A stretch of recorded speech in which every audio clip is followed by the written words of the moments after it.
الحمدللہ ہماری اس سلسلے نشست کے اندر بھی علماء کرام پہلے سے زیادہ تشریف فرما ہے۔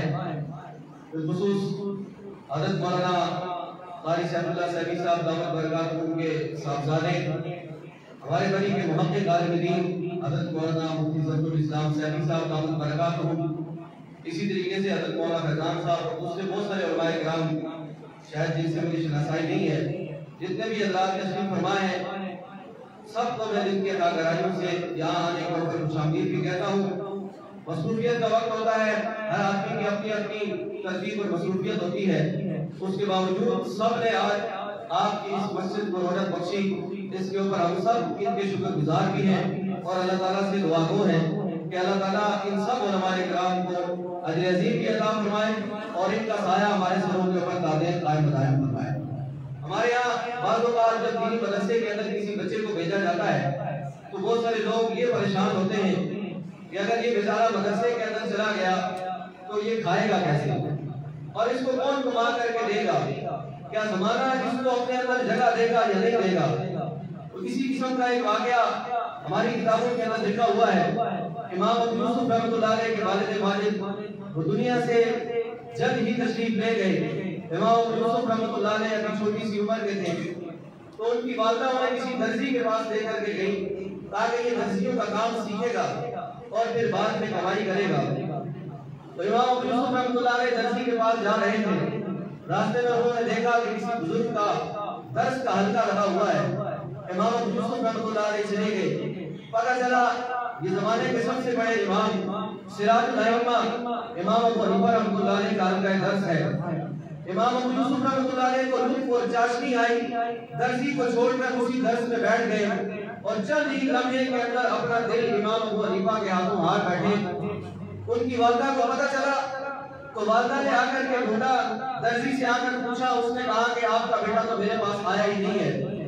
والدہ ڈھونڈتی ہوئی گئی اور جا کر کے دیکھا کہ وقت کے امام کے پاس میرا بیٹا بیٹھا ہوا درس سن رہا ہے۔ وہاں سے پکڑ کر کے لائی، مارا پیٹا اور واپس درزی کے حوالے کیا۔ چند دن تک یہی قصہ اور کہانی چلتی رہی۔ والدہ جا کر درزی کے پاس چھوڑ دی۔ امام ابو یوسف اپنی لطف اور چاشنی کو برقرار رکھنے کے لیے واپس امام ابو حنیفہ کے درس کے اندر چلے جاتے اور یہ سلسلہ نہ جانے کتنے دنوں تک چلتا رہا۔ ہمارے یہاں بھی اسی طرح ہوتا ہے، جب والدہ تھک جاتی ہے تو پھر اپنے بچے کو ہمارے بغیر استاد کے پاس آ جاتی ہے۔ تو والدہ امام ابو حنیفہ کے پاس گئی اور جا کر کے کہنے لگی کہ حضرت مولوی صاحب آپ میرے بیٹے کو خراب کر رہے ہیں، اس کا والد دنیا سے چلا گیا ہے، میں اس کو اس لیے درزی کے پاس آ کر کے چھوڑ رہی ہوں کہ یہ ہنر سیکھے گا اور کل کو یہ کمائی کرے گا، میرا بھی کچھ سہارا بنے گا اور خود اپنا بھی کچھ پیٹ پالے گا۔ وہ کہتے ہیں کلندر ہر چک گویر دیدہ گویر، امام ابو حنیفہ رحمۃ اللہ علیہ جن کی دل کی آنکھ اور بصیرت کی آنکھ کھلی ہوئی تھی، انہوں نے ایک عجیب و غریب جملہ کہا، فرمانے لگے تم اس کو روکو مت، پگلی اسے تمہیں کلفے کے ساتھ فالودہ کھانا سکھانا۔ بات آئی نہیں ہو گئی، کس کو پتا تھا کہ کلندر کی باتیں کیسے پوری ہوتی ہیں؟ ویسے ہمارے یہاں کلندر اس کو سمجھا جاتا ہے جس نے غیر شرعی طور پر ایسے پٹکے رکھے ہوئے ہوتے ہیں کہ مریدین دیکھ رہے ہوتے ہیں کہ حضرت والا کے معلوم کے اندر کتنی جوئیں ہیں اور بدبو کی وجہ سے لوگوں کو چھینکیں لگ رہی ہوتی ہے، پاس بھی بیٹھ رہے ہوتے ہیں۔ آج ہمارے لوگوں نے کلندر دیکھے کہاں ہیں؟ امام ابو حنیفہ رحمۃ اللہ علیہ نے جب یہ جملہ کہا تھا، بات آئی نہیں ہو گئی تھی، امام ابو یوسف رحمۃ اللہ علیہ نے علم دین حاصل کیا اور علم دین حاصل کرنے کے بعد جب ہارون رشید نے انہیں قاضی القضات چیف جسٹس کا عہدہ تفویض کیا، امام ابو یوسف رحمۃ اللہ علیہ فرماتے ہیں ایک دن ہماری سرکاری طور پر دعوت کی گئی، جیسے ہمارے یہاں بھی ہوتا ہے کہ عشائیہ کیا جاتا ہے یا کوئی بھی تقریب ہوتی ہے، تو اس دعوت کے اندر بڑے عجیب و غریب قسم کے کھانے پکے، جتنا جی کے اندر تھا ہم نے اتنا جی بھر کر کے کھانا کھایا۔ جب کھا کر کے ہم بیٹھ گئے تو ہارون رشید مجھے تکلف کے ساتھ یعنی بار بار یہ کہہ رہا تھا کہ آپ کس کھانے کو کھائے، تو میں نے کہا کہ حضرت میں نے بہت کھا لیا ہے، گنجائش نہیں ہے۔ تو ہارون رشید نے جب بہت زیادہ اصرار کیا تو میں نے پوچھ لیا یہ چیز کون سی ہے کہ آپ مجھے کھانے کے لیے اتنا اصرار کر رہے ہو؟ تو ہارون رشید نے کہا یہ کلفے کے ساتھ فالودہ ہے۔ ان کی آنکھوں سے آنسو نکل آئے تو ہارون رشید پوچھنے لگا آپ کیوں یہ بات مجھے کہہ رہے ہو، کیوں اس یہاں پر آپ رو رہے ہو؟ تو امام یوسف رحمۃ اللہ علیہ نے بتانے سے گریز کیا لیکن اصرار کے بعد کہنے لگے میں یتیم تھا، میری والدہ درزی کے پاس چھوڑ کر کے آ رہی تھی اور میں بار بار بھاگ کر امام ابو حنیفہ کے دربار میں جا کر درس حدیث اور اپنے علم دین کو حاصل کر رہا تھا۔ میرے استاد جو اس وقت کہا تھا میری والدہ کو مخاطب کر کے کہ پگلی اس کو چھیڑو مت، یہ کلفے کے ساتھ فالودہ کھا رہا ہے، اللہ نے وہ منظر آج میری آنکھوں کے سامنے پورا کر دیا ہے۔ تو رزق اللہ پاک نے میرے اور آپ کے مقدر کے اندر جو لکھا ہوا ہے وہ مجھے اور آپ کو ضرور حاصل ہو کر کے رہے گا۔ اس رزق کو حاصل کرنے کے لیے ہم نے کوشش تو ضرور کرنی ہے، لیکن اس رزق کو حاصل کرنے کے لیے ہم نے کسی ایسی چیز کو رکاوٹ نہیں بننے دینا جو ایک غیر ضروری چیز ہے۔ پرندہ صبح کو بھوکے پیٹ اپنے گھونسلے سے باہر نکلتا ہے، شام کو اپنا پیٹ بھر کر کے اپنے گھونسلے کے اندر واپس آتا ہے۔ انسان اگر پرندے کی طرف بھی دیکھ لے تو اللہ پاک سمجھانے کے لیے اس کو بہت ساری چیزیں عطا فرما رہے ہیں۔ اس کے ساتھ ساتھ میں اپنے علماء کے سامنے جب تک مہمان خصوصی آ رہے ہیں تو میں دو درخواستیں رکھنا چاہتا ہوں۔ ایک بات تو یہ ہے کہ ہمارے یہاں چونکہ آج دارالفتہ کا قیام ہے، ہمارے بہت سارے لوگوں کی ایک عجیب و غریب عادت بن چکی ہے جس کا اظہار شاید میں نے بھی کیا گیا کہ نمازیں ہمارے پیچھے پڑھتے ہیں اور جنازہ بھی ہم ہی سے پڑھواتے ہیں، لیکن انہیں ہمارے فتووں کے اوپر یقین نہیں ہوتا جس کی وجہ سے وہ ادھر ادھر چلے جاتے ہیں۔ اس کی بہت بڑی ایک مثال ہمارے اس علاقے کے اندر مظفرآباد کا علاقہ ہے۔ مظفرآباد میں بہت عرصے سے حضرت نے اپنے آپ کو بہت بڑا مفتی کہتے ہیں اور ہر سال وہ ایک نئی شبلی چھوڑ دیا کرتے ہیں جس میں وہ کہتے ہیں کہ کسی بھی مسلک کا کوئی بھی عالم مجھ سے آ کر کے مناظرہ کر لے، میرا چیلنج ہے کہ قرآن پاک سے میں ثابت کر کے دکھاؤں گا کہ 3 طلاقیں 3 ہوتی نہیں ہیں ایک۔ اب ہمارے یہاں میرا تعلق عباسوں سے ہے تو ہمارے علاقے کے اندر صرف ایک دن کے اندر حضرت والا نے کئی فتوے جھاڑ دیے، تو ہم نے تو اپنے علماء کے ساتھ مشاورت کر کے ان لوگوں سے سوشل بائیکاٹ کا اعلان کیا جو اس قسم کے فتاوا کے اوپر اعتماد کریں گے اور اپنے علاقے کو چھوڑ کر کے اپنے علماء کو چھوڑ کر کے ایسے لوگوں کے پاس جائیں گے۔ اب ہماری اطلاعات یہ ہے کہ اس آدمی نے اپنا حلقہ احباب کو وسیع کر لیا ہے اور ہمارے بھائی کے حضرات بھی کافی اس کے بعد جانا شروع ہو گئے ہیں۔ بہت سارے بھائیوں والے حضرات بتاتے ہیں کہ ہمارے پاس بڑی سواریاں بیٹھتی ہیں تو ہم پوچھتے ہیں کدھر جا رہے ہیں تو وہ بتاتے ہیں مظفرآباد جا رہے ہیں، اس کام کے سلسلے میں جانا ہے تو کہا جاتا ہے کہ فلاں آدمی کے پاس جانا ہے اور ڈرائیور بھی تیز ہے، انہیں بھی پتہ چل گیا ہے کہ یہ حضرت کس کام کے لیے وہاں پر جا رہے ہیں۔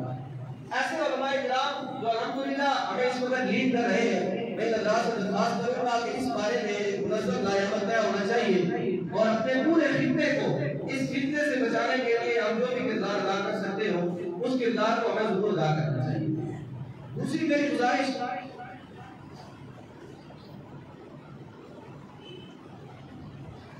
میری گزارش یہ ہے کہ جہاں حضرت صاحب دعوت برکاتہ نے آپ حضرات کے سامنے کھل کر اس بات کا اظہار کیا ہے کہ ہمارے ان مدارس کو، اس کے نظام کو تشویش کے اندر ڈالنے کے لیے، خلل ڈالنے کے لیے بہت ساری چیزیں اپنائی گئی ہیں. اس کا الحمدللہ حضرت نے دلائل کی دنیا کے اندر بہترین درد فرمایا ہے. لیکن اس کے ساتھ ساتھ میں اپنے اکابر کے سامنے ایک بات رکھنا چاہتا ہوں جس کا دلی طور پر ہمیں بڑا دکھ ہوتا ہے، اور اس دکھ کو اپنے اکابر کے سامنے شاید رکھیں گے تو اس کا کوئی بداوا بھی ہمیں مل جائے. وہ دکھ یہ ہے کہ جہاں پر بہت ساری چیزوں کا رد کیا جا رہا ہے تو ہمارے علماء تو کافی تھے جو ان چیزوں کا رد کرتے ہیں، لیکن بہت سارے ایسے لوگ بھی میدان میں آ چکے ہیں جو سوشل میڈیا کا سہارا لے کر کے ہمارے اکابر کے کفن کو نوچ رہے ہیں، اور وہاں پر ایسی ایسی من گھڑت قسم کی تعویلات پیش کی جا رہی ہیں کہ ہمارے نوجوانوں کا اپنے اکابر سے اعتماد اٹھتا جا رہا ہے، اور ہم نہ جانے غیر شعوری طور پر یہ سمجھنے پر مجبور نہ ہو جائے کہ ہمارے جو اسلاف اور بزرگ گزرے وہ کیسے کیسے کام کرتے رہے. تو میں اپنے حضرات سے دستبردہ یہ بھی گزارش کروں گا کہ اپنے حلقہ احباب کے اندر اس بات کو بھی چلایا جائے کہ اگر ہم نے کسی نظام کے خلاف کھڑے ہونا ہے اور ہم نے کسی طرح کرنا ہے تو ہم کافی ہیں، ہمیں کسی کی پشت پناہی کی ضرورت نہیں ہے. اور کوئی ایسا شخص جو اس وقت سوشل میڈیا کے اوپر آپ کو اکابر کے کفن نوچتا ہوا نظر آئے، اس کی تحریرات کو پڑھنے کی قطعاً کوئی ضرورت نہیں ہے. ہمیں یقین ہے کہ ہمارا ایک ایک اکابر ایسا تھا کہ وہ جس میدان کے اندر بھی کھڑا ہوا ہے پورے کے پورے میدان کو سر کرنے کے لیے کافی ہے. تو میری اکابر سے یہ بھی دستبردہ گزارش تھی، انشاءاللہ ہمیں اس کے اوپر بھی اکابر کچھ نہ کچھ کہتے ہوئے نظر آئیں گے. اب اس ملک کی بہاروں کے امین، اس مسجد کے خطیب عظیم اور بہترین قسم کے عالم دین حضرت مولانا عبدالرحمان صاحب سے گزارش کروں گا تشریف لائیں اور مہمانوں کا شکریہ ادا کریں اور اپنے خیالات کا اظہار کریں.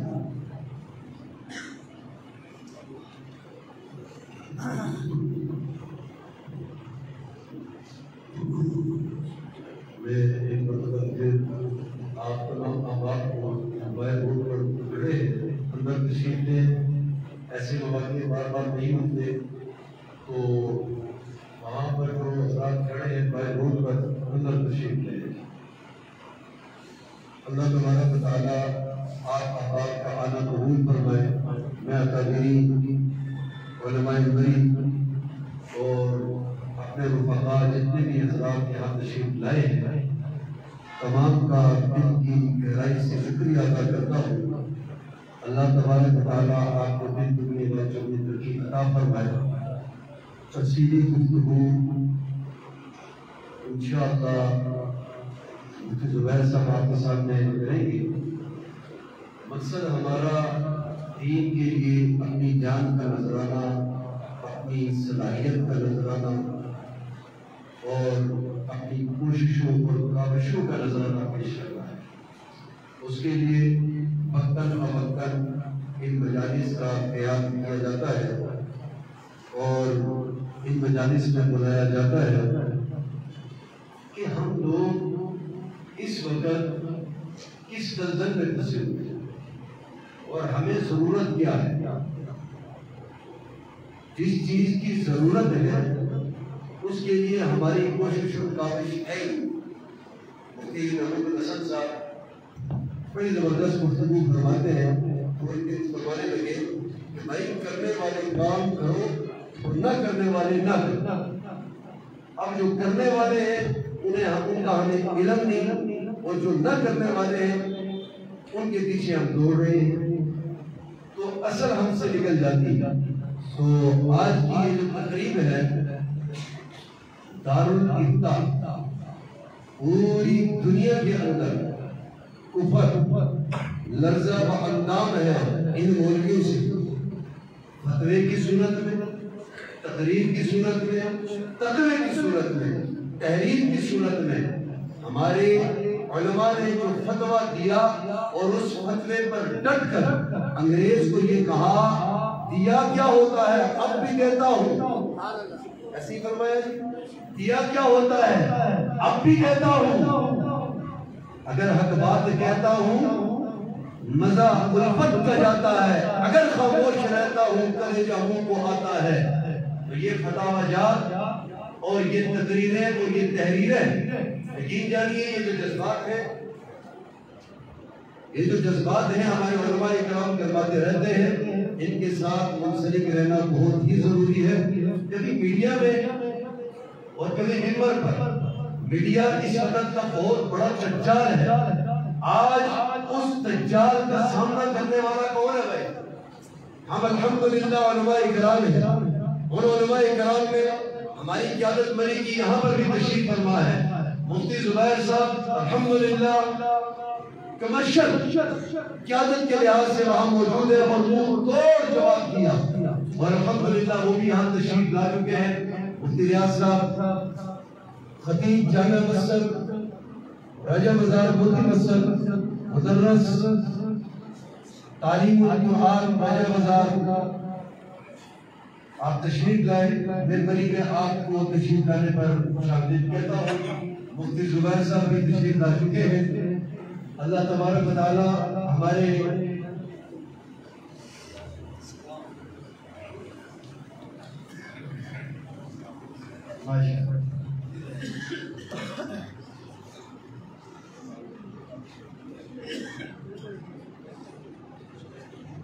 تشریف رکھے آگے آگے. میں مفتی زبیر صاحب کی آمد پر اور مفتی ریاض صاحب کی آمد پر سرف اللہ سیدی صاحب سے ہی گزارش کروں گا کہ علماء بڑی کی طرف سے بھی شکریہ ادا کریں. اللہ آپ کے آنا ہمارے لیے باعث رحمت اور باعث جرأت اور قوت اور غیرت مند بنائے. میں سرف اللہ سیدی صاحب سے ہی گزارش کروں گا کہ وہ تحصیل بری میں مفتی زبیر صاحب کی خوش آمدید کی کلمات بھی. اس سے قبل تفصیلی بیان بھی ہوا. ہماری خوش نصیبی ہے کہ پاکستان کے مذہبی سفارت اور بہت کم مدت میں میڈیا کے ذریعے پوری قوم کی رہنمائی کرنے والے اسلامی نظریاتی کونسل کے ممبر جناب مفتی زبیر صاحب آج یہاں تشریف لائے اور دارالفتہ کی جو ابتدائی تقریب ہے جناب مفتی محب صاحب. میں سمجھتا ہوں کہ آپ نے یہاں حوصلہ افزائی ہماری فرمائی. علماء بری کا جب رسید بھی یہاں بیٹھا ہے. مفتی صاحب سے درخواست یہی ہوگی کہ آپ کا آنا جہاں پر ان کے لیے وہاں پر ہمارے لیے انتہائی بابرکت اور سعادت مند ہے. اللہ تعالیٰ آپ کی صلاحیت میں برکت پیدا فرمائے. جس طرح آپ میڈیا کے ذریعے کو پیغام دے رہے ہیں مفتی ریاض صاحب کی آپ کی حماست رہے تھے اور اس کی وجہ سے ہمارے مفتی محب صاحب علماء بری انشاءاللہ کی بھرپور ان کی سرپرستی کر رہے ہیں. میں آپ کی موجودگی میں بھی ایک بات کہنی ہے کہ ہمارے بری میں 2 درجن سے زائد مفتی الحمدللہ مستند نوجوان عالم علماء تشریف لائے یہاں ہمارے علاقوں میں. فتویٰ کے حوالے سے یہ درخواست ہوگی کہ یہ حضرات آپس میں کوارڈینیشن کر کے خوبصورت انداز میں ایسی قوم کی رہنمائی کریں. کیونکہ فتوے کے ذریعے بہت ساری چیزیں سامنے جب آتی ہیں وہاں پر خیر کی شکلیں بھی ہیں اور ایک مشکلات کا بھی سلسلہ ہوتا ہے. ہمارے اکابرین کے ایک فتوے نے پوری دنیا میں انقلاب برپا کیا. شاہ عبدالعزیز محدث دہلوی نے خانگی استعمال کے خاتمے میں آپ کے فتوے نے بھرپور کردار ادا کیا جس کا ذکر ہمارے مولانا عبدالرحمان صاحب خطیب مسجد ادا کر رہے تھے. بھارت میں آورات کے ساتھ آنے والے مفتیان نظام کی پوری ٹیم اور جو خصوص آپ کا دل کے اتھاہ گہرائیوں سے شکریہ ادا کرتے ہوئے مجلس عمل علماء بری اور تمام حضرات کی طرف سے خراج پیش کرتا ہوں. اللہ آپ کے سفر کو آپ کی آمد کو ہمارے لیے باعث برکت بنائے. آمین. امین. مفتی ریاض صاحب انشاءاللہ کچھ ارشاد فرمائیں گے اور آپ کے خیرات میں مسائل سننے کی بادشاہ.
آخر میں مفصل خطاب مجدد خطاب تو مولانا مفتی زبیر صاحب کا ہوگا.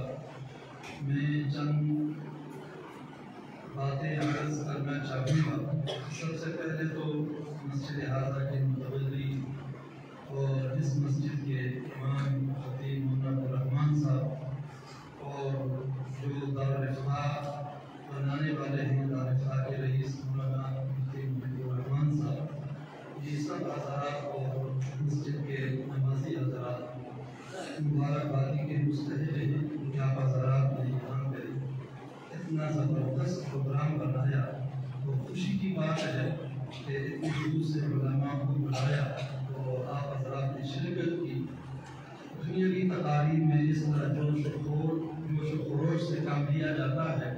ایک بار افتتاح کے لیے اگر اس طرح خوشی کا اظہار کیا جا رہا ہے تو یہ باعث تحسین ہے اور واقعاً آپ مبارکبادی کے مستحق ہیں. اللہ تبارک و تعالیٰ آپ کی کاوش کو قبول و منظور فرمائے.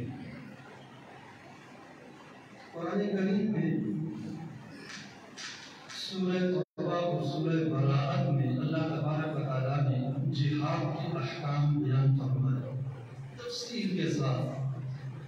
پھر آخر میں جا کر اللہ تبارک و تعالیٰ فرماتے ہیں وَمَا كَانَ الْمُؤْمِنُونَ لِيَنْفِرُوا كَافَّةً. سب کے سب مسلمان جہاد کے لیے نہ نکلے.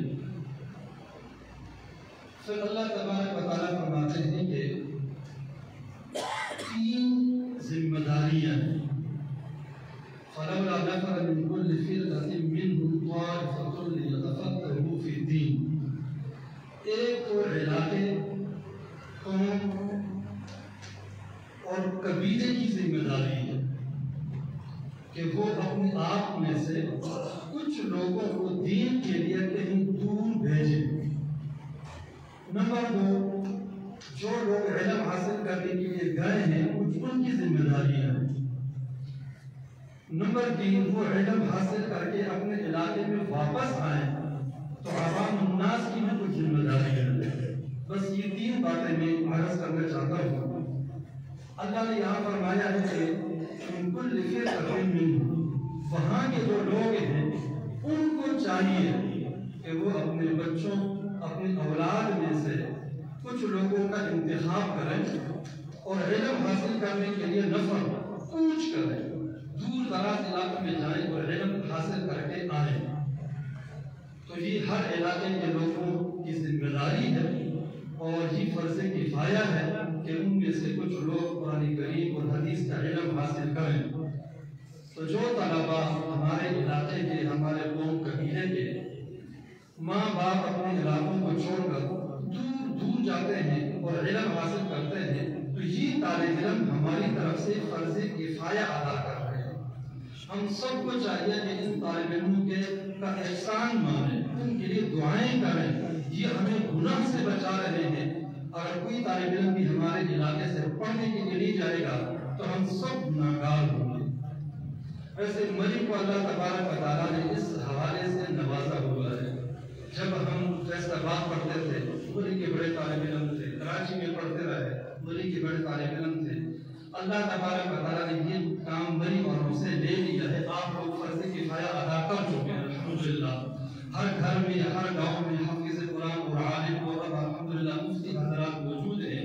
اس طرح فرض کفایہ ادا ہو گیا. دوسری بات کہ جو پڑھنے کے لیے جاتے ہیں وہ کیا کریں. ایک تو یہ اللہ نے فرمایا کہ نفر کوچ کرنا چاہیے. اپنے علاقے میں علم بہت کم حاصل ہوتا ہے اس لیے کوچ کرنے کا حکم دیا ہے. اور ہماری جو 1400 سال اسلامی تاریخ ہے وہ تاریخ ہمیں بتاتی ہے کہ علماء نے ہمیشہ یہی کوچ اختیار کیا، دور دور جا کر علم حاصل کیا. اپنے علاقے میں بہت کم حضرات نے علم حاصل کیا ہوگا. ناظرہ قاعدہ وغیرہ ابتدائی علم حاصل کر کے باہری جایا کرتے تھے. اور اس طرح ہماری تاریخ بتاتی ہے کہ طالب علموں نے دور جا کر علم حاصل کیا اور علم حاصل کرنے میں کتنی تکالیف اٹھائی. سب سے پہلے اس کی ایک مثال تو ابو ہریرہ ہے. قبیلہ دوست کے رہنے والے دور دراز علاقے کے آئے مسلمان ہوئے اور نبی کریم صلی اللہ علیہ وسلم نے آپ کے علم میں ہونا چاہیے کہ مسجد سے پہلے مدرسے کی بنیاد رکھی ہے، اس لیے کہ مسجد حرام کو پہلے سے ہی قائم تھی۔ مدینہ منورہ اور وہاں پہ دار ارقم کے نام سے مدرسے کی بنیاد رکھی، تو پہلے مدرسے کی بنیاد رکھی۔ مدینہ منورہ آئے، مسجد نبوی کی بنیاد رکھی، تو ساتھ مدرسہ صفہ کی بنیاد بھی رکھی، جس میں 70-80 کے قریب طالب علم ہوا کرتے تھے، جن میں ایک ابو ہریرہ بھی تھے۔ ان طالب علموں نے کتنی مصیبتوں، اذیتوں اور تکالیف سے علم حاصل کیا۔ ابو ہریرہ فرماتے ہیں کہ علم حاصل کرتے کرتے بعض اوقات بھوک اور پیاس کی وجہ سے میں بے ہوش ہو کر گر پڑتا تھا۔ لوگ یہ سمجھتے تھے کہ اس کو مرگی کا دورہ ہے، وہ آ کر مجھ پہ میرے گھرے پہ پاؤں رکھتے تھے، مجھے دبایا کرتے تھے، اور میں اس طرح تکلیف میں رہا کرتا تھا۔ کھانے پینے کے لیے کچھ دستیاب نہیں ہوتا تھا۔ کہتے ہیں کہ ایک مرتبہ میں بہت بھوکا ہو گیا، راستے میں کھڑا ہو گیا، ابو بکر وہاں سے جا رہے تھے، تو میں نے ان سے مسئلہ پوچھا اس نیت سے کہ وہ میری حالت کو دیکھیں گے، کہیں گے کہ ابو ہریرہ آؤ کھانا کھا لو، لیکن انہوں نے مجھ سے نہیں پوچھا، اس لیے کہ ان کے گھر میں کچھ نہیں تھا۔ حضرت عمر کا گزر ہوا، میں نے مسئلہ پوچھا، مسئلہ کو بتایا، لیکن مجھے یہ نہیں کہا کہ کھانا کھاؤ۔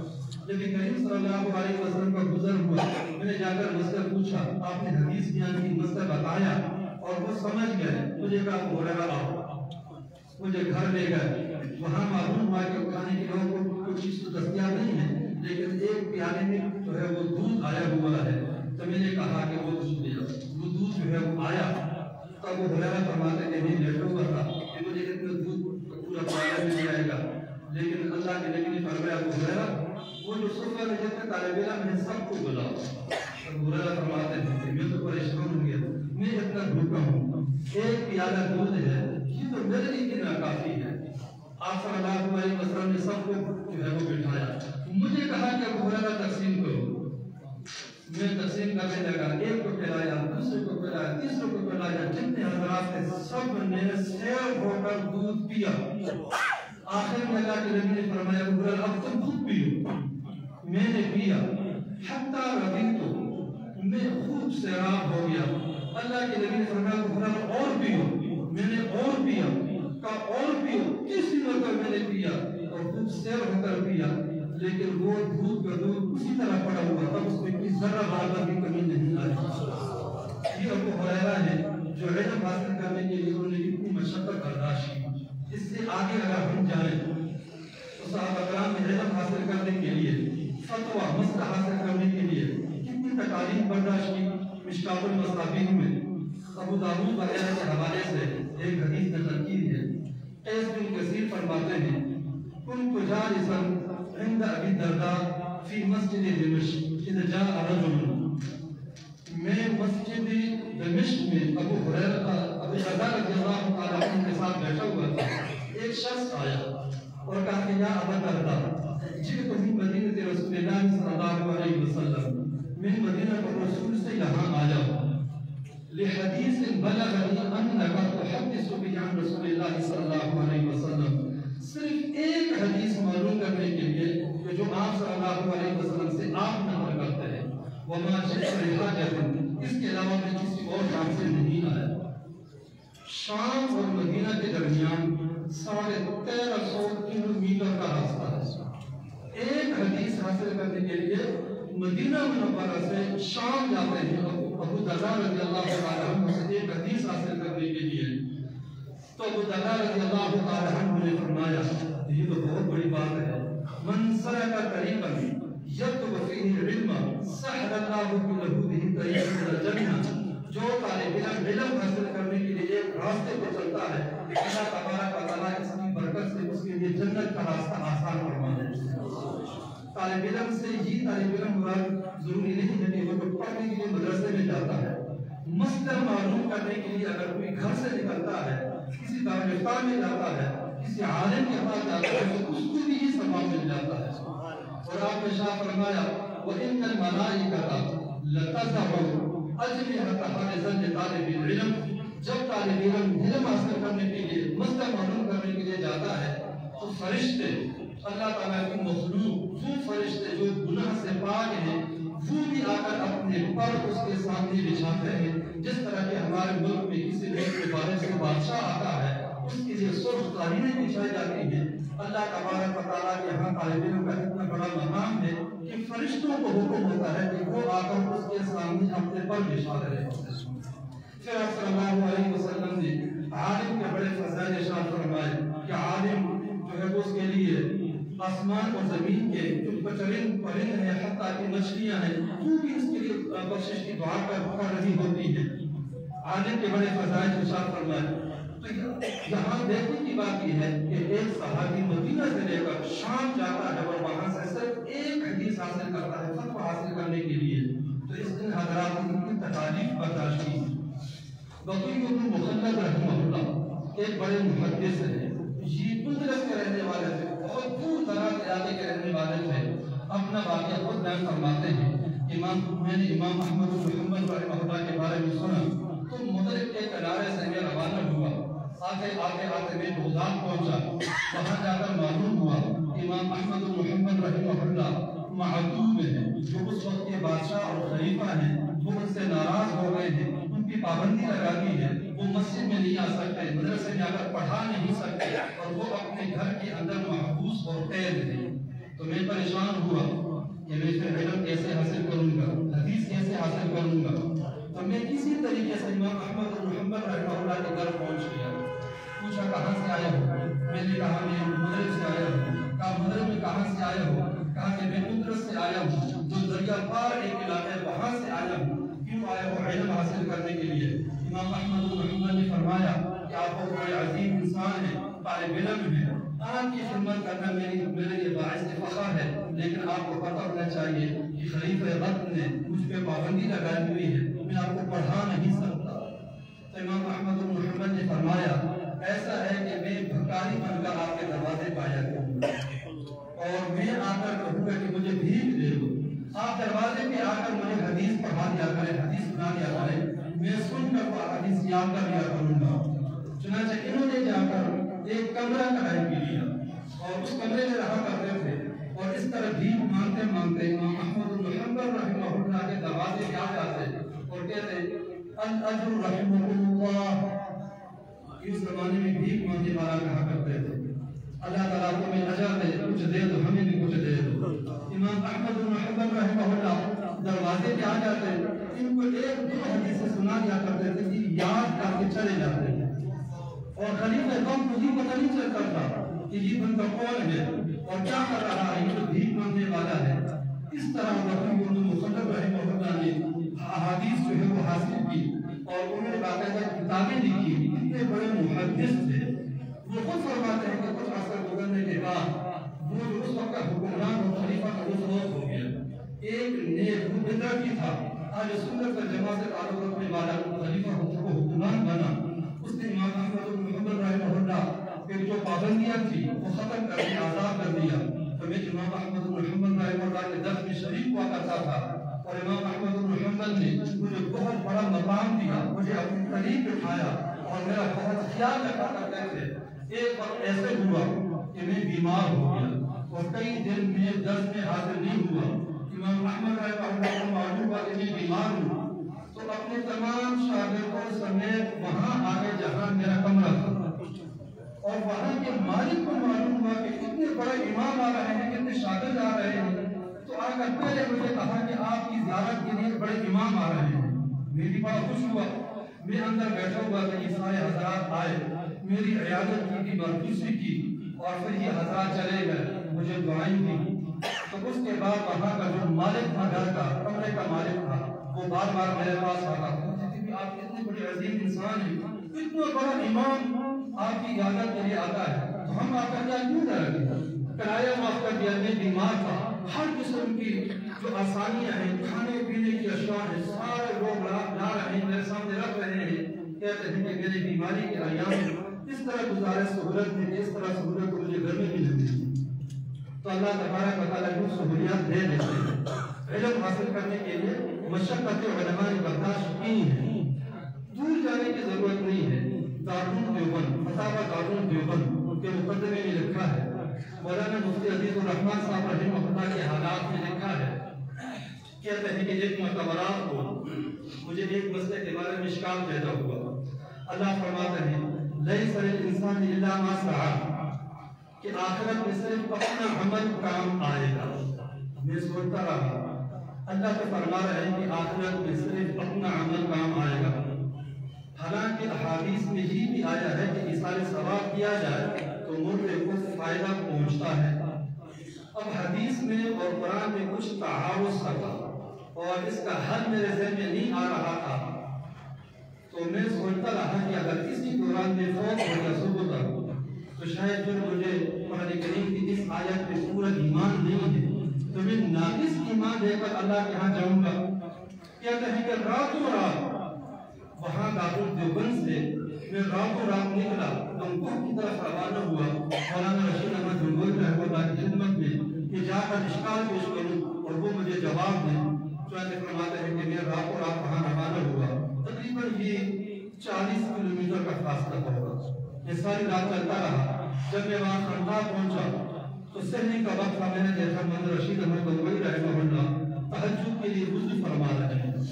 تو میں نے جا کر سلام کیا، کون عزیز و رحمان دارالدیوبند سے آیا ہوں. بٹھایا، کیا مسئلہ ہے؟ تاکہ یہ اشکال ہے. قرآن یہ کہتا ہے کہ سبھی کام نہیں آئے گی، حدیث تو کہہ رہی ہے کہ دوسرے کا عمل کام آئے گا. یہ اشکال ہے. مولانا گنگوہی رحمہ اللہ نے فرمایا آیت میں سائی سے مراد سائی ایمانی ہے، اور احادیث میں جو کہا کہ سائی کام آئے گی وہ سائی عملی ہے. ایک بندے کا عمل اگر وہ سارے ثواب کرے ثواب دوسرے تک پہنچ جاتا ہے، لیکن ایک بندے کا ایمان قیامت میں دوسرے بندے کے کام نہیں آ سکتا. تو اس فرماتے ہیں کہ یہ حل میرے سامنے آیا تو مجھے تشفی ہوئی اور اس طرح پھر میں وہاں سے واپس آیا. جنہیں علم حاصل کرنے کے لیے حضرات اتنے توجہ یا کرتے تھے، ان حضرات نے محنتیں کی اور علم ہم تک پہنچایا.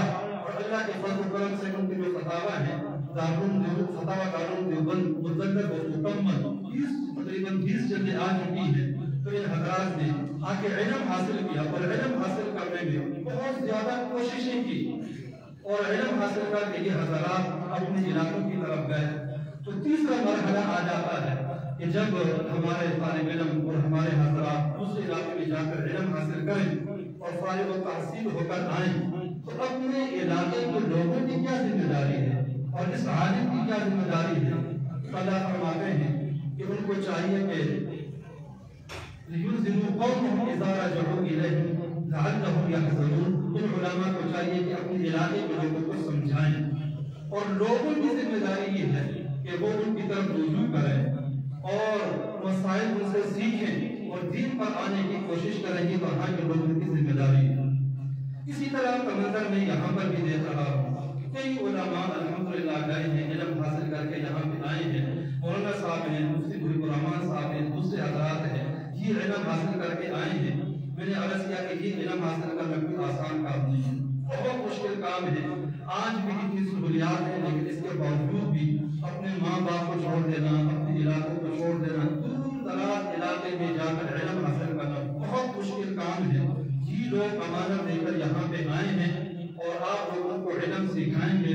اب آپ کی ذمہ داری ہے کہ ان سے مسائل سیکھیں، علم حاصل کریں اور دین پہ چلنے کی کوشش کریں. یہ آپ لوگوں کی ذمہ داری ہے. یہ رابطہ قائم ہوا ہے کہ اللہ تعالیٰ کا آپ لوگوں کا بہت بڑا فضل اور رحم ہے.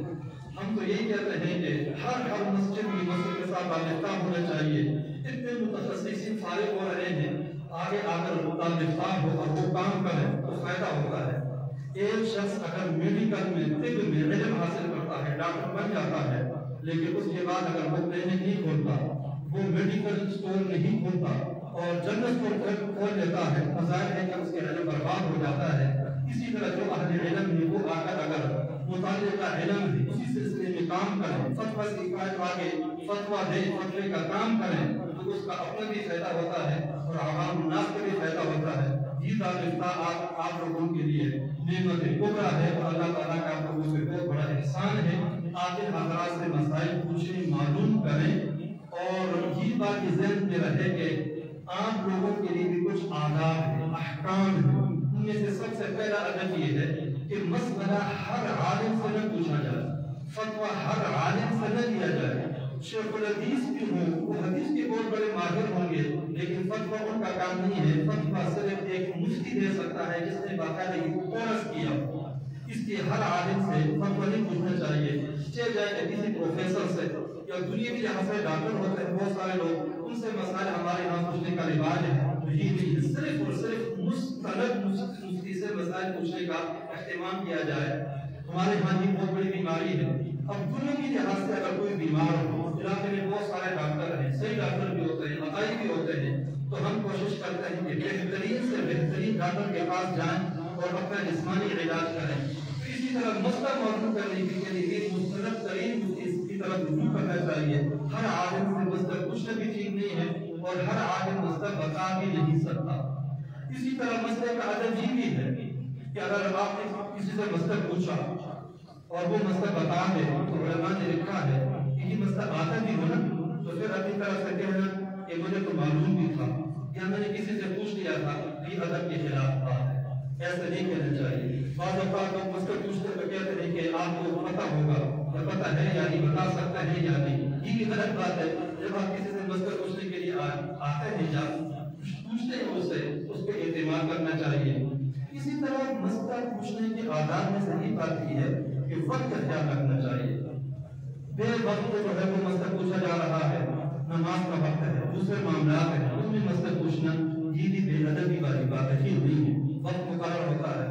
علماء صاحب بتا رہے تھے کہ 8 سے 12 تک ہے, پھر ظہر سے عصر تک نفاق کے اوقات ہیں, تو ان اوقات میں مسائل پوچھنا چاہیے. ان اوقات کے علاوہ میں راستے میں بندہ جا رہا ہے, علماء نے لکھا ہے کہ اگر مفتی عالم بھی ہے, انسان ہے, غصہ اس کو بھی آ سکتا ہے. اگر وہ غصے کی کیفیت میں ہے تو ایسے ہو سکتا ہے, مسئلہ نہیں پوچھ سکتے. وہ بہت زیادہ پریشان ہے, مسئلہ نہیں پوچھ سکتے.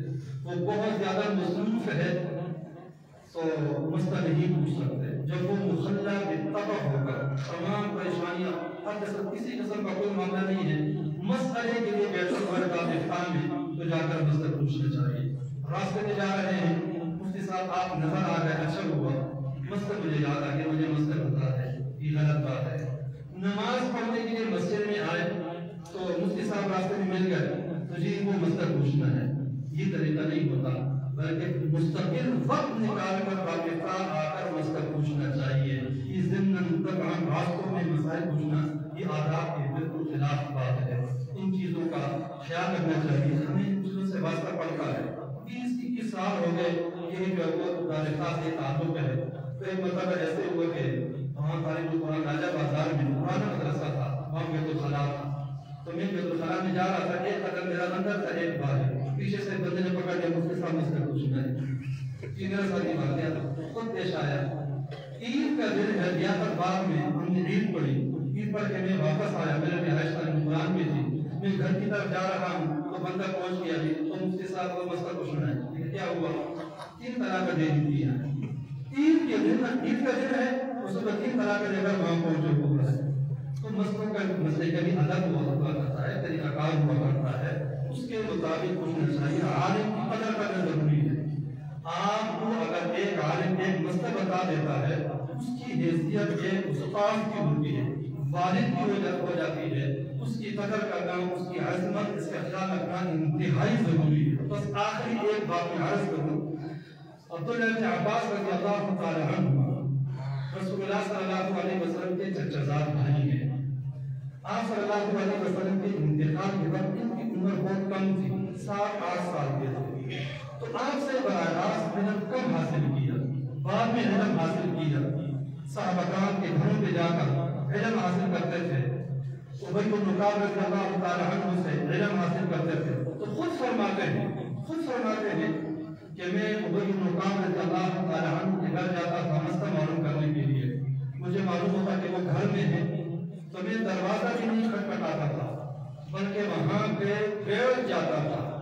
ابی بن کعب رضی اللہ تعالی عنہ آرام کرتے, کھانا کھاتے, اپنی مصروفیات سے فارغ ہو کر جب خود گھر سے باہر نکلتے تھے, مجھ پہ نظر پڑتی تو میں جا کر ملتا اور ان سے کہتا کہ حضرت حدیث سنا دیں, مجھے مسئلہ بتا دیں. تو ابی بن کعب رضی اللہ تعالی عنہ فرماتے کہ اللہ کے بندے, آپ رسول اللہ صلی اللہ علیہ وسلم کے بھائی ہیں, آپ میرے دروازے پہ آئے تھے, آپ کا یہاں بیٹھنا ہمیں گوارا نہیں ہے. آپ دروازہ کھٹکھٹاتے, میں باہر آتا اور آپ کو اسی کو مسئلہ بتا دیتا. آپ کو کسی تکلیف اٹھانے کی ضرورت نہیں ہے. دھوپ میں گرد و غبار میں آپ یہاں پہ بیٹھے ہوئے ہیں. یہ لوگ قدر کیا کرتے ہیں، قدر کیا کرتے ہیں. تو عبداللہ ابن عباس رضی اللہ تعالیٰ عنہ نے ایک عجیب جملہ ارشاد فرمایا. کہا کہ نہیں، آپ اتنے بڑے عالم ہیں، اتنے عظیم انسان ہیں، میں آپ سے علم حاصل کرنے کے لیے آتا ہوں تو میں آپ کو یوں باہر بناؤں، یہ نہیں ہو سکتا. فرمایا کہ امت کے اندر، قوم کے اندر ایک عالم اپنے علاقے میں، اپنے قوم میں، قبیلے میں ایک عالم کی حیثیت ایسے ہوتی ہے جس طرح کہ امت میں ایک نبی اور رسول کی حیثیت ہوتی ہے. تو کیا نبی اگر اپنے گھر میں ہو تو کوئی بندہ آئے اور باہر سے پکارے کہ اللہ کے نبی باہر آ جائیں، میں مجھ سے پوچھنا ہے. سورہ حجرات میں واقعہ موجود ہے. ان قدیم کے کچھ لوگ آئے اور باہر سے آپ صلی اللہ علیہ وسلم کو پکارا کہ اللہ کے نبی باہر آ جائیں، ہم نے آپ سے بات کرنی ہے. اللہ تبارک و تعالیٰ نے وہی نازل کر فرما دی کہ آپ لوگوں کے لیے کیسے ٹھیک ہو سکتا ہے کہ باہر سے اللہ کے نبی کو پکارتے ہو، اللہ کے نبی باہر آئے. تمہیں صبر کرنا چاہیے. اللہ کے نبی جب اپنی ضروریات سے فارغ ہو کر باہر آئیں تو پھر ان سے مسئلہ پوچھنا چاہیے، پھر ان سے بات چیت کرنا چاہیے. اس طرح باہر سے پکارنا یہ ایک عالم کی تعظیم اور ادب کے بہت خلاف بات ہے. تو عالم کی قدر اور عظمت اپنے دل کے اندر ہونا چاہیے. حضرت علی رضی اللہ تعالی عنہ کا مشہور مقولہ ہے، انا عبد من علمنی حرفا ان شاء باعنی و ان شاء اعتقنی. جس نے مجھے علم کا ایک حرف سکھا دیا میں اس کا غلام ہوں، وہ میرا مالک ہے. اگر چاہے تو مجھے بیچ دے، اگر چاہے تو مجھے آزاد کر دے. اس لیے جس سے علم حاصل کیا جاتا ہے اس کا ادب اور اس کی تعظیم بھی بہت ضروری ہے. اللہ تبارک و تعالیٰ ان باتوں پہ عمل کرنے کی توفیق نصیب فرمائے. اور ہم آپ کو اس طرح کے جو بھی مسائل پیش ہونے مسائل پوچھنا چاہیے. نہ پوچھنا یہ بہت بڑی انسان کی خامی ہوتی ہے. مسائل پوچھ کر عمل کرنا چاہیے، دوسروں کو بتانا چاہیے. آپ کے لیے سہولت ہے. ابھی اگر آپ مسائل نہیں معلوم کریں گے، نہیں پوچھیں گے اور شریعت کے خلاف جائیں گے تو یقیناً پکڑ ہوگی، بلکہ غلط پکڑ ہوگی.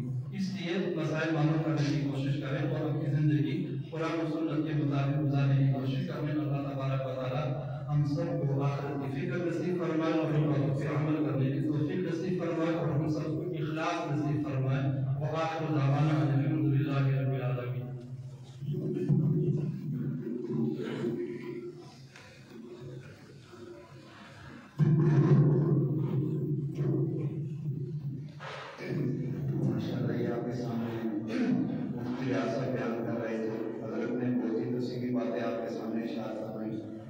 ہم نے اس کا انشاءاللہ جو بیان کیا، انشاءاللہ اس کا وقت تو مفتی ریاست نے آپ کے سامنے بیان فرمایا. انشاءاللہ اس کا جو وقت ہے وہ 8 سے 12 تک ہوگا اور ظہر سے عصر تک ہوگا. اور ہمارا جو رابطہ ہے اس میں جو زیادہ نظم ہے وہ آن لائن پر بہتر ہے. مثلاً ہمارے واٹس ایپ گروپ سے تقریباً 35 سے 40. اس کے علاوہ بھی ہمارا فیس بک پر بھی ایک چینل ہے جس میں لاکھوں لوگ شامل ہیں. اس کے علاوہ ٹیلی گرام پر بھی ہمارے گروپس ہیں جس میں ہزاروں لوگ شامل ہیں. تو اس لحاظ سے ہمارا جو رابطہ ہے اس میں ایک خصوصیت یہ ہے کہ یہ آن لائن ہے. یعنی کہ ہمارے ساتھ جو لوگ منسلک ہیں جنہوں نے ہمیں رابطہ کے اندر تعاون کیا ہے اس کا تعلق ڈیولپ کرنے سے پاکستان کا کوئی بھی ایسا صوبہ خالی نہیں ہے جس میں مجھے لوگوں نے تعاون نہ کیا. لاہور پاکستان کے جس صوبے سے بھی آپ کہیں گے چاروں صوبوں سے ہمارے ساتھ لوگوں نے جو تعاون بھی کیا ہے. اور قرآن والا اچانک بہت سارے لوگ آنا بھی چاہ رہے تھے پورے پاکستان سے، لیکن کچھ لوگوں نے معذرت کی کیونکہ ہمارے پاکستان میں ابھی کورونا کے حالات چل رہے ہیں، ہر لوگ آنا نہیں چاہتے، بعض جگہ لاک ڈاؤن ہوتے ہیں. تو اس وجہ سے خصوصاً جن لوگوں نے ہمارے پاکستان میں تعاون کیا میں ان کا بہت ہی زیادہ مشکور ہوں. میں نے آپ کے سامنے فرمایا کہ شاید ہی پاکستان کا کوئی ایسا قوم یا کوئی صوبہ خالی ہو جہاں سے ہمارے لوگوں نے تعاون نہ کیا. اس کی مین وجہ یہ ہے کہ پاکستان میں کوئی بھی جگہ خالی نہیں ہے کہ وہاں کے لوگوں کے ساتھ ہمارا تعلق نہ ہو. کیونکہ ہمارے گروپس ہوتے ہیں، ہم لوگوں کو جواب دیتے ہیں تو اس میں ہمارے ساتھ جو لوگ جڑتے ہیں وہ پورے کے پورے پاکستان سے جڑتے ہیں. مفتی صاحب سے بھی جب ڈائریکٹ دینے کا ذریعہ بنا ہمارے پاس کراچی کے ایک بہت ہی مخلص دوست ہیں مفتی سفیان بلند صاحب، انہوں نے جب جمعہ پڑھایا ہمارے گھر جا کے بیٹھے تو میں نے ان کے سامنے خواہش کا اظہار کیا کہ مفتی زبیر صاحب اگر ہمارے رابطہ کا افتتاح کریں تو یہ ہمارے لیے بڑا ہی باعث مسرت ہوگا. تو مفتی صاحب نے حضرت کو کال کی، حضرت نے ایک ہی کال پر مٹائے میں حضرت کا وقت بہت ہی زیادہ قیمتی ہے، بہت ہی اہم ہے، اس لیے میں انشاءاللہ آپ کے ان کے درمیان زیادہ حائل نہیں ہوگا۔ ان کی گفتگو کو مطلب یہ غور سے سنیں، بہت ہی زبردست اور اللہ تعالیٰ سے ہم گفتگو کرتے ہیں۔ اس کے علاوہ ہمارے جو مقامی علماء کرام جو پورے ملک سے تشریف لائے، میں سب کا شکر گزار ہوں، خصوصاً مفتی بلال محمد صاحب جو ہمارے اس ادارے کے سرپرست بھی، اور مفتی زبیر صاحب کا خصوصی طور پر شکر گزار ہوں کہ انہوں نے ہماری ایک کال پر ہمیں رسپانس دیا اور ہمارے یہاں تشریف لائے۔ اس کے علاوہ جتنے بھی اخبار کرام ہمارے یہاں تشریف لائے ان کا بھرپور شکر گزار ہوں۔ انشاءاللہ کھانے کے مطلب ابھی پروگرام کے بعد جو ہے اوپر کھانا ہوگا عوام کے لیے اور علماء کے لیے جو ہم نے نیچے کھانے کا انتظام کیا ہے، کوئی سرٹیفکیٹ وغیرہ کھانے کے لیے یہاں سے نہ جائے۔ جزاک اللہ۔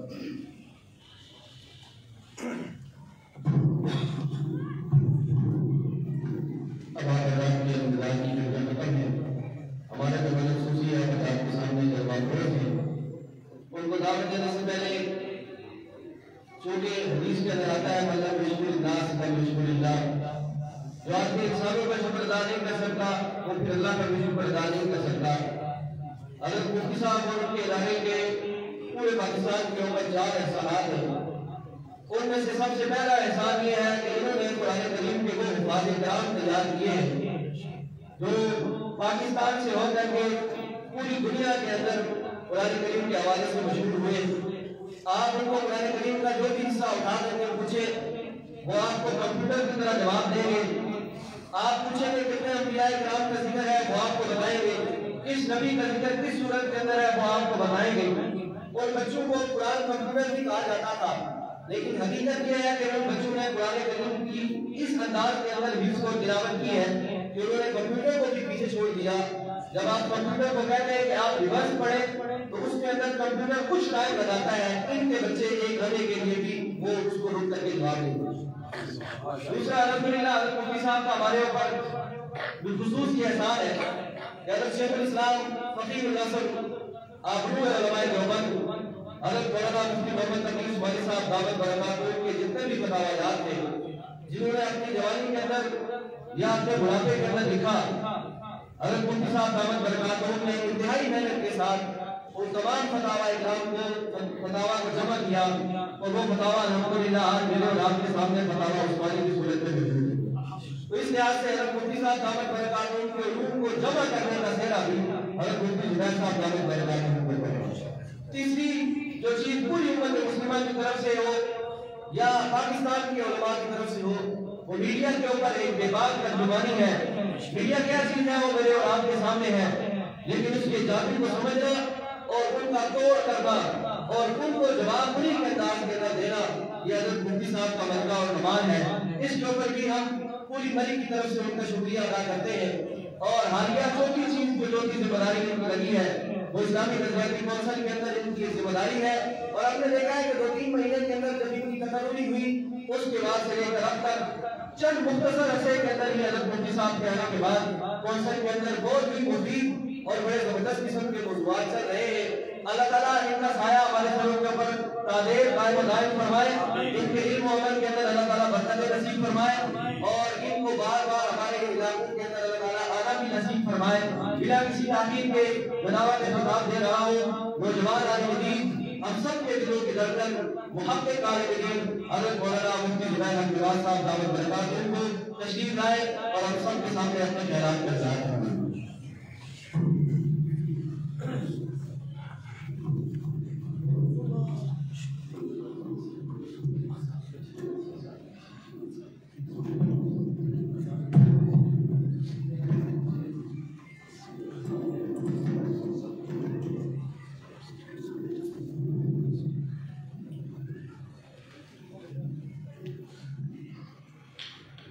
الحمدللہ رب العالمین والصلاة والسلام علی رسول الکریم وعلی من تبعهم بإحسان إلی یوم الدین، اما بعد۔ قابل صد احترام معزز حضرات علماء کرام اور میرے برادران اسلام، السلام علیکم ورحمۃ اللہ وبرکاتہ۔ سب سے پہلے یہاں اس مسجد کے اور نئے قائم شدہ دارالفتاح کے ذمہ دار